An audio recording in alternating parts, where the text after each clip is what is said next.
បាទជំរាបសួរពុកម៉ែបងប្អូនទាំងអស់គ្នាបាទថ្ងៃនេះខ្ញុំមកចែករំលែកជាមួយបងប្អូនទាំងអស់គ្នាពាក់ព័ន្ធជាមួយនឹង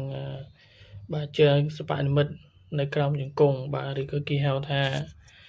trend tibia ដែលយើងត្រូវបានកាត់បាទឆ្អឹងស្មងជើងបាទនៅក្រោមជង្គង់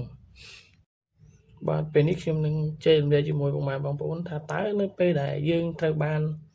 កាត់នៅក្រោមជង្គង់ថាយើងគួរធ្វើដូចម្តេចដើម្បីបានការដើរ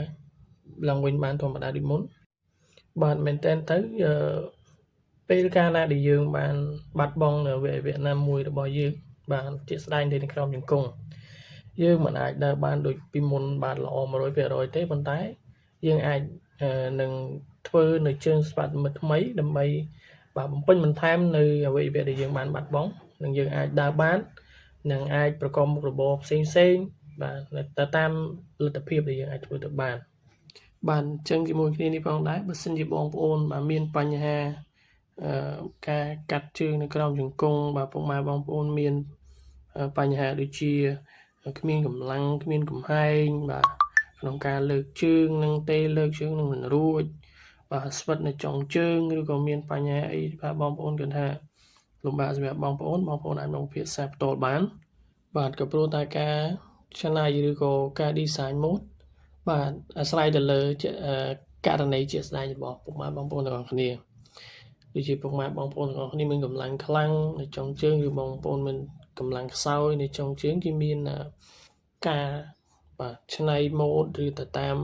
ករណីជាក់ស្ដែងរបស់បងប្អូនដោយពុំមានបាទការពិបាកណាឡើយចំពោះបងប្អូនបើបងប្អូនមានបញ្ហាលំបាកត្រង់ណាកន្លែងណាមួយដែលគាត់ទុកមិនសុខចិត្តតែប្រើមិនបានទៅមិនស្រួលចិត្តបងប្អូនអាចប្រាប់លោកគ្រូដែលអ្នកជំនាញនៅបាទកន្លែងមណ្ឌលស្ដារឬក៏តាមបាទអង្គការពាក់ព័ន្ធដែលលោកបានធ្វើនៅបាទជើងសិប្បមិត្តជូនដល់បងប្អូននោះបាទនៅក្នុងករណីជាក់ស្ដែងដែលបងប្អូនបានមកជួបជាមួយនឹងលោកគ្រូផ្ទាល់បងប្អូននឹងបានឃើញបាទនៅជំរឿសជាច្រើនពាក់ព័ន្ធជាមួយនឹងប្រអប់ជើងដែលអាចមានចលនាឧទាហរណ៍ទី1ដូចជា single assist គេហៅថាបាទគោលតែមួយហ្នឹងអាចមានចលនាទៅមុខទៅក្រោយបានជាមានចលនា4យើងមានដូចជា side foot អីហ្នឹងបាទមានជំរឿសជាច្រើនសម្រាប់បងប្អូននឹងការជ្រើសរើសបាទក្នុងវីដេអូនេះខ្ញុំគ្រាន់តែចង់ចែករំលែកជាមួយពុកម៉ែបងប្អូនដែលទទួលបានការវាសកាត់ឬក៏ការកាត់ស្មងជើងបាទកុំឲ្យមានការបាក់ទឹកចិត្តក៏ព្រោះតែមានបងប្អូនច្រើនបាទទូទាំងពិភពលោកយ៉ាងអាចនិយាយបានទូទាំងពិភពលោកគឺបាទទទួលបានការកាត់វាកាត់នេះច្រើនគ្នាណាស់មកហើយប៉ុន្តែពួកគាត់ពុំមានបាទការបាក់ទឹកចិត្តណាទេព្រោះតែមានបាទអង្គការពាក់ព័ន្ធក៏ដូចជារដ្ឋាភិបាលក៏បាទជួយជ្រោមជ្រែងបាទដើម្បីផ្ដល់នៅបាទអ្វីជាបាទគោលគំនិតឬក៏យើងហៅថាជាកម្លាំងចិត្តបាទក្នុងការប្រកបមុខរបរបាទជូនដល់ពួកគាត់អញ្ចឹងបើសិនជាបងប្អូនចង់បានព័ត៌មានបន្ថែមបងប្អូនអាចបើ comment ចូលសួរក្នុង channel នេះក៏បានឬក៏បងប្អូនអាច search ក្នុង Facebook របស់ខ្ញុំបាទដែលមានឈ្មោះដូចក្នុង channel នេះផងដែរដើម្បីសាកសួរព័ត៌មានបន្ថែមពីព្រោះតែខ្ញុំមិនអាចបរិយាយបានអស់ទេបាទពាក់ព័ន្ធជាមួយនឹង component ផ្សេងបាទបច្ចេកទេសផ្សេងពីព្រោះតែបើខ្ញុំបរិយាយទាំងអស់ទៅវាមានបាទច្រើនក្នុងហ្នឹងបច្ចេកទេសច្រើនត្រូវការយើងមកជួបផ្ទាល់សិក្សាផ្ទាល់ជាមួយនឹងករណីរបស់បងប្អូនបើសិនជាបងប្អូនមានករណីនឹងហើយបងប្អូនមិនដឹងថាទៅរកទីណាបាទដែលមានសេវាផ្ដល់បែបហ្នឹង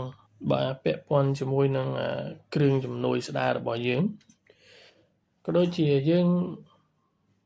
បាទសម្រាប់ក្នុងស្រុករបស់យើងនៅមិនទាន់មានគេហៅថា component ឬក៏សម្ភារៈទំនើបនៅឡើយទេប្រសិនបើពុកម៉ែបងប្អូនបានមកជួបជាមួយអ្នកជំនាញផ្ទាល់ឬក៏សាកសួរព័ត៌មានពីខ្ញុំបាទឬក៏អ្នកជំនាញផ្សេងបាទ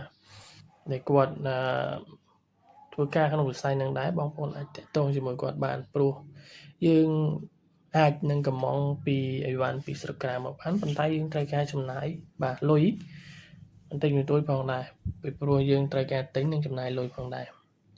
បាទអញ្ចឹងខ្ញុំក៏មិនមានអីបន្ថែមទៀតដែរក៏សូមអរគុណបាទសូមជម្រាបលាដល់បងប្អូនទាំងអស់គ្នាមានសេចក្តីសុខសេចក្តីចម្រើនទាំងអស់គ្នាបាទ